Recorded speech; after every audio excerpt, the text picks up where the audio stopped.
শিক্ষকদের counting agent হিসাবে নিয়োগ দেওয়া হবে না বলে একটি খবর প্রকাশিত হয়েছে। এটা নতুন কিছু নয়।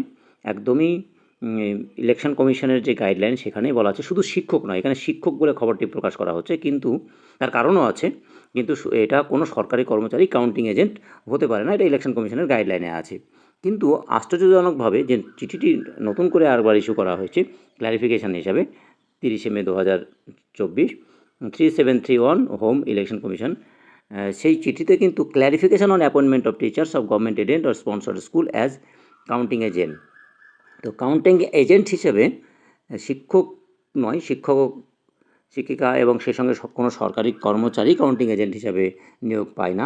কিন্তু এখানে নতুন করে ক্ল্যারিফিকেশনটা খালি শিক্ষকদের কথা বলা হয়েছে, এই জন্যই একটি বিভ্রান্তি তৈরি হয়েছে। কিন্তু এটা শিক্ষকের কোনো ব্যাপার নেই, বা শিক্ষকরা অ্যাকচুয়ালি কাউন্টিং এজেন্ট হতে পারে না, বা সরকারি কর্মচারীরা হতে পারে না।